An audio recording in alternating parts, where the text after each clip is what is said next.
Jurnalis asal Lampung Selatan menggelar aksi unjuk rasa di depan kantor KPU setempat memprotes pembatasan liputan pilkada oleh KPU Lampung Selatan. Hasil mediasi KPU Lampung Selatan kembali mengizinkan wartawan kembali meliput. Dia masa tidak tercatat. Gerakan Peduli Kemerdekaan Pers atau GPKP Kabupaten Lampung Selatan berunjuk rasa memprotes kebijakan Komisi Pemilihan Umum Lampung Selatan yang dinilai bertindak arogan. Para wartawan sempat dilarang meliput tahapan pilkada mulai dari penetapan calon, deklarasi damai hingga debat kandidat calon bupati dan wakil bupati.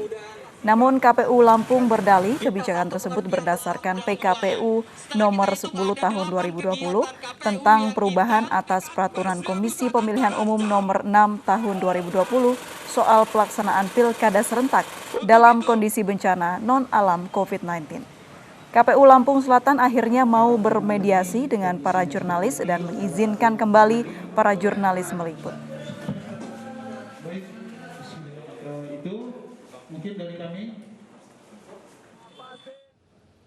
Warga yang tergabung dalam Forum Emak-Emak untuk Surabaya gelar aksi unjuk rasa di depan kantor Bawaslu Kota Surabaya. Mereka memprotes Wali Kota Surabaya Tri Risma hari ini dilaporkan ke Bawaslu. Emak-emak pendukung Wali Kota Surabaya Tri Risma hari ini mendatangi kantor Bawaslu Kota Surabaya menolak laporan Risma yang dianggap tidak netral dalam pemilihan Wali Kota Surabaya. Mereka meminta Bawaslu Kota Surabaya mencegah terjadinya pelanggaran dan kampanye hitam dalam pemilihan Wali Kota dan Wakil Wali Kota Surabaya 2020. Sebelumnya Risma dilaporkan oleh Kongres Advokat Indonesia dengan tuduhan pembohongan publik karena mendukung salah satu pasangan calon wali kota Surabaya. Namun, Komisioner Bawaslu Kota Surabaya Usman menyebut unjuk rasa emak-emak ini salah sasaran. Seharusnya unjuk rasa ditujukan ke Polda Jawa Timur sesuai tempat pelaporan.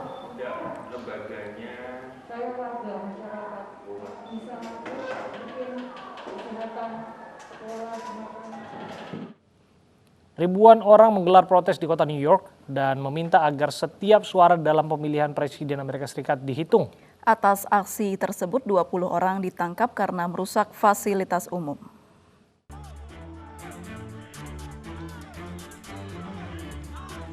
Ribuan orang menggelar aksi di sepanjang Fifth Avenue, Manhattan, meminta agar setiap suara dalam pemilihan Presiden Amerika Serikat dihitung.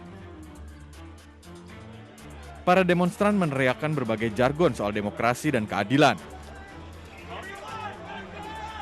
Meski aksi berjalan damai, namun di sejumlah titik polisi menangkap setidaknya 20 demonstran karena membuat gaduh dengan aksi pembakaran. Demonstran berkonvoi menuju Washington Square Park setelah Presiden Trump mengumumkan akan mengajukan tuntutan hukum di Michigan dan Pennsylvania untuk menghentikan penghitungan suara yang sedang berlangsung. Sementara itu, petugas kepolisian terus berjaga dan mengawal jalannya aksi protes karena hingga saat ini belum ada kepastian siapa yang menjadi Presiden Amerika Serikat selanjutnya. Sementara itu di Portland, Amerika Serikat, demonstran merusak fasilitas umum dan pertokoan. Demonstran menuntut penghitungan suara secara lengkap dalam pemilihan Presiden Amerika Serikat.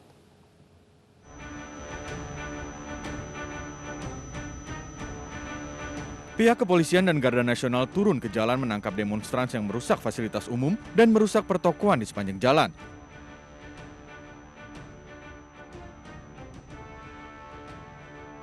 Di Portland, Oregon, Garda Nasional diterjunkan untuk mengawal jalannya demonstrasi yang berubah menjadi aksi anarkis. Selain memprotes soal penghitungan suara, demonstran juga memprotes soal kebrutalan polisi. Tugas berkepanjangan untuk menghitung tiap suara yang masuk dalam pemilihan Presiden Amerika Serikat membuat warga khawatir tidak adanya transparansi dan tanpa kecurangan.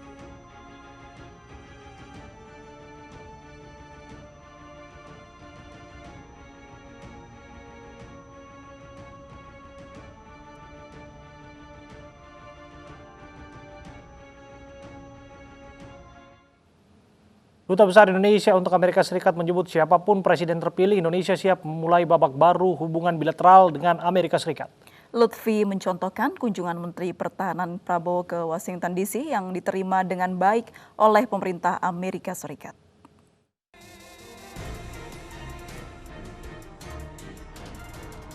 Pemilu Amerika Serikat yang berlangsung sejak Selasa waktu setempat menjadi fokus perhatian dunia saat ini. Duta Besar Indonesia di Amerika Serikat Muhammad Lutfi optimis akan hubungan Indonesia dan Amerika Serikat ke depan lantaran kedua negara memiliki kesamaan, menjunjung tinggi hukum dan demokrasi, serta memberikan kebebasan bagi rakyat untuk mengungkapkan pendapat dan bebas memilih. Karena empat nilai dan norma ini, saya merasa bahwa Indonesia dan Amerika Serikat akan akan berdiri sama tinggi di kawasan maupun di dunia sebagai, kalau istilah saya ini, sahabat lama yang baru gitu loh. Jadi istilah saya ini adalah teman lama yang akan menjadi teman sejati yang baru karena nilai dan norma ini. Baru bertugas selama 1 bulan di Amerika Serikat, Lutfi mengaku lega karena Amerika Serikat telah menerima dengan baik kedatangan Menteri Pertahanan Prabowo Subianto dan siap menjalin kerjasama di bidang pertahanan. Kedekatan Kementerian Pertahanan dan Kementerian Pertahanan Amerika Serikat sudah terpecahkan dengan hadirnya Pak Prabowo di Amerika Serikat.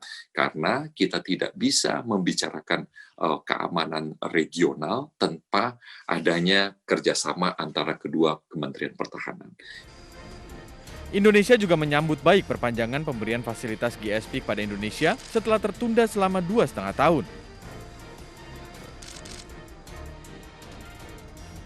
Berdasarkan data statistik dari Komisi Perdagangan Internasional Amerika Serikat, pada tahun 2019 ekspor Indonesia yang menggunakan GSP mencapai 2,61 miliar dolar Amerika.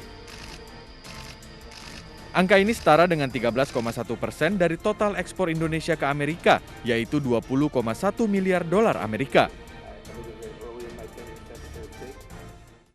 Pemberian fasilitas GSP ini merupakan salah satu wujud konkret dari kemitraan strategis kedua negara yang tidak hanya membawa manfaat positif bagi Indonesia, namun juga menguntungkan bisnis Amerika Serikat.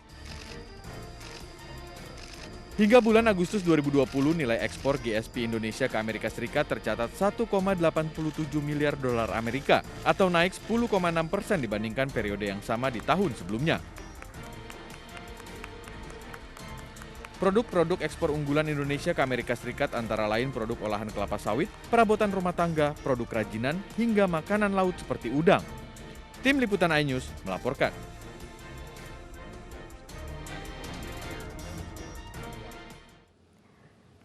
Bagaimana dampak pemilu Amerika Serikat ke Indonesia? Kami akan bahas bersama pengamat hubungan internasional Teguh Reza Shah, dan untuk mengetahui kondisi terakhir di Amerika Serikat, kami juga telah terhubung dengan warga negara Indonesia James F. Sondak.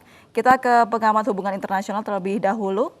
Pak Reza, dampak Pilpres Amerika Serikat akan seperti apa menurut Anda dari kacamata Anda sebagai pengamat hubungan internasional? Terima kasih. Banyak ahli menyebutnya business as usual ya.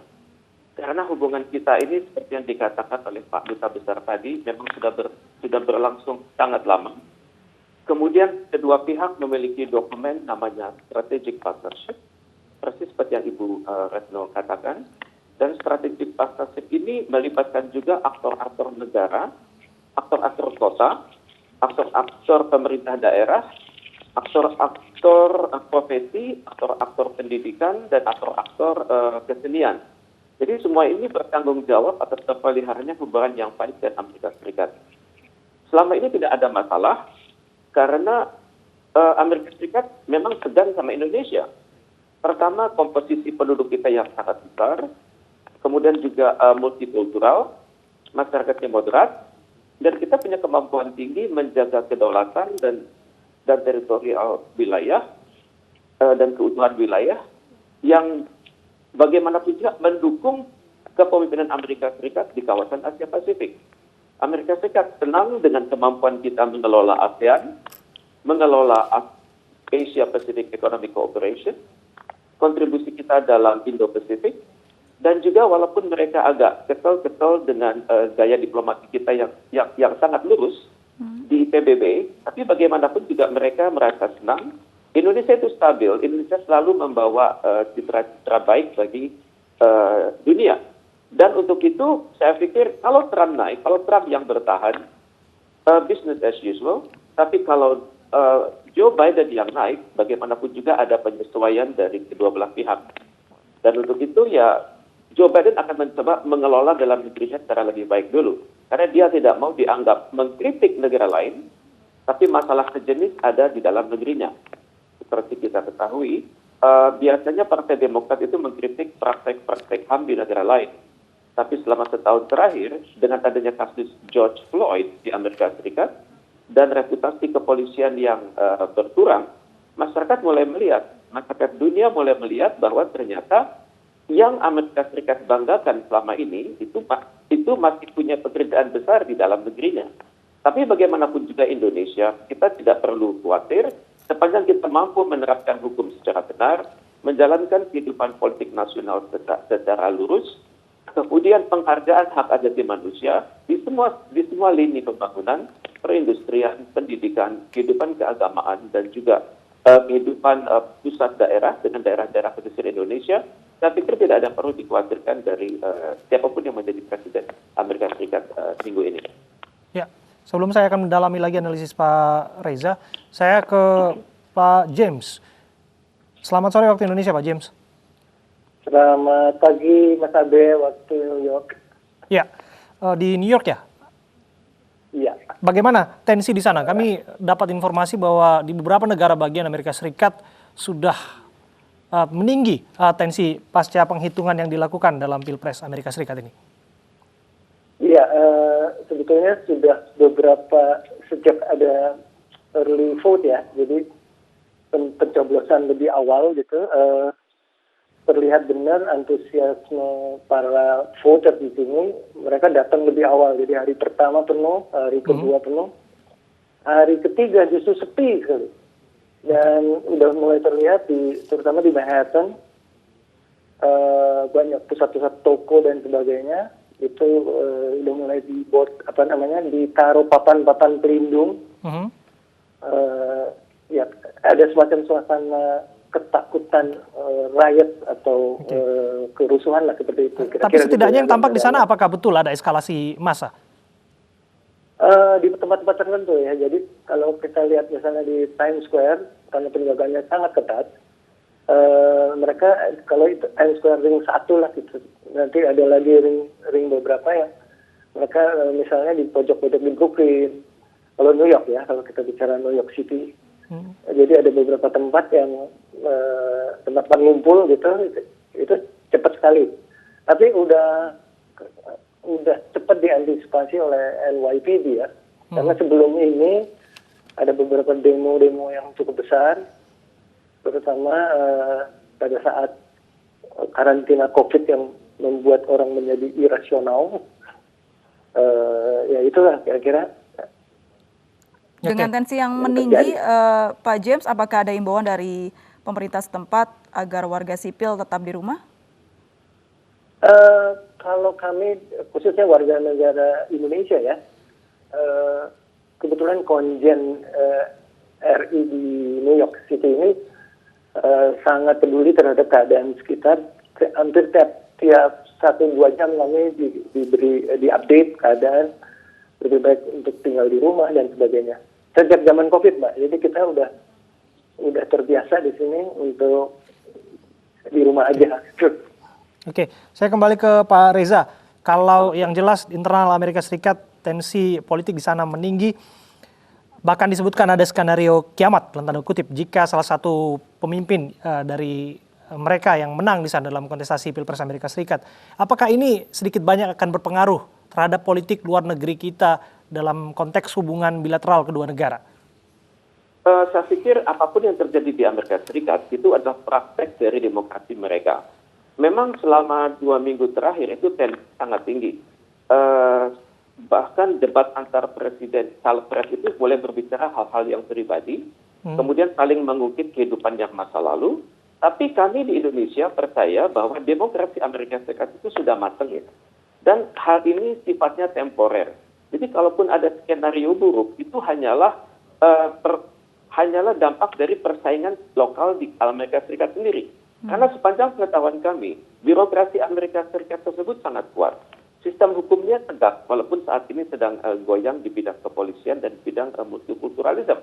Tapi kami yakin bahwa Amerika Serikat dapat dengan cepat menstabilkan dirinya sendiri dan kita tidak terlalu kuat dengan siapapun yang jadi presiden karena kita sudah punya modal dasar yang kuat. Kita memiliki dan Amerika Serikat dokumen namanya strategic partnership.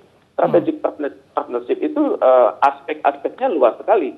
Politik, ekonomi, pertahanan, keamanan, dan juga hal-hal menyangkut ilmu pengetahuan, teknologi, dan juga lingkungan hidup. Jadi, mengapa Pak Prabowo bisa datang ke Washington DC beberapa minggu silam? Itu adalah suatu bukti gitu bahwa Amerika Serikat itu mulai realistis, melihat bahwa Indonesia itu benar-benar merupakan kekuatan yang luar biasa di Asia Tenggara dan berpotensi menjadi kekuatan besar di Asia Pasifik. Jadi dalam konteks persaingan Amerika Serikat dan China, maka Amerika Serikat berpikir sebaiknya Indonesia dirangkul. Paling tidak memusuhi Amerika Serikat. Baik. Itu sudah merupakan bonus bagi Amerika Serikat. Baik, berbicara soal China dan Amerika begitu, yang kita tahu ada perusahaan Amerika yang berada di Laut Natuna dan ini menjadi keuntungan tersendiri bagi Indonesia karena jika China menyerang, Amerika juga ikut membantu. Apakah ini akan berubah ketika nanti pemimpinnya berubah, Pak Reza?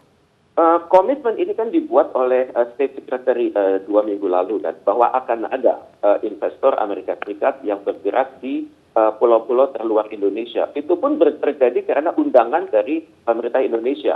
Jadi ini hubungannya adalah business to business. Tapi konsekuensi dari business to business ini adalah meningkatnya kontak antara Natuna, juga Laut Natuna Utara dengan laut-lautan yang lain. Akan lebih dalam kontaknya, bila kerjasama itu sudah mencakup misalnya eksplorasi dan eksploitasi minyak dan gas di ZEE Indonesia.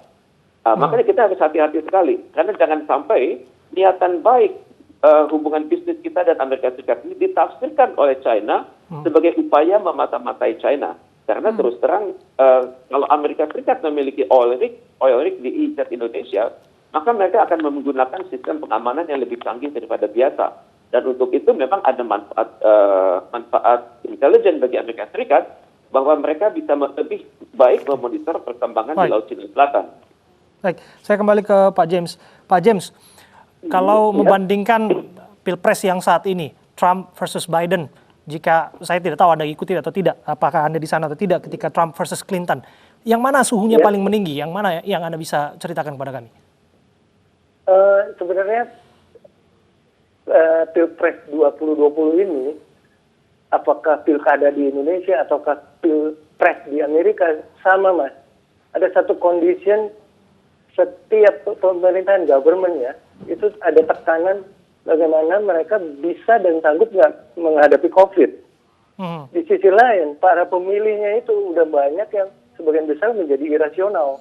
Itu dan tadi kalau saya bisa kutip ya, itu yang sangat berbeda dengan pada waktu pemilihan Hillary versus Trump. Dan buat kita waktu Hillary versus Trump aja ada sesuatu yang baru ya di Pilpres ya. Banyak jadi debat yang baru pada waktu itu. Nah, sekarang ini ada hal yang paling berbeda dari semua Pilpres atau pil-pil yang lain adalah akibat COVID. Serangan COVID ini harus diperhitungkan dan jangan salah ya, musuh Amerika, musuh Indonesia, bahkan musuh Cina sama sebenarnya. Presiden yang terpilih ini harus bisa melawan COVID. Itu kalau menurut saya. Oke, yang jelas kan saat ini kan pertarungan kembali antara Republik dan Demokrat sangat ketat yang terjadi di sana. Betul. Kalau Anda lihat akan seperti apa endingnya? Anda yang dapat informasi terupdate di sana mengenai perhitungan yang lebih terkini. Dan itu ya, sebetulnya pertama kita percaya banget di Amerika ini selalu terjadi teori bandul. Setelah paling tidak dua periode Republikan akan berpindah ke Demokrat, begitu terus. Sangat jarang kalau cuma satu periode. Itu sangat jarang. Kecuali terjadi hal yang sangat, dan pada tahun ini yang buat kami yang unik adalah 2020 itu COVID. selain yang lain ya. Tapi itu benar-benar banyak merubah. Sehingga coba kita lihat swing voter tahun ini. Udah sangat berbeda sama yang zaman Hillary yang terakhir kemarin. Bahkan beberapa negara bagian yang sekarang stop, itu sangat beda juga. Misalnya perselisihan tipis pada saat Al Gore versus Bush. Itu juga mencekam karena tipis ya, Mas. Apapun itu kita masih menanti hasilnya. Terima kasih untuk Pak James Sondak dan juga terima kasih Pak Tuku Reza Syah, pengajar hubungan internasional, dosen saya di Hubungan Internasional Universitas Padjadjaran. Pemirsa, pemerintah optimistis bisa mengatasi resesi ekonomi yang tumbuh minus 3,49%. Kami kembali usai jeda berikut ini.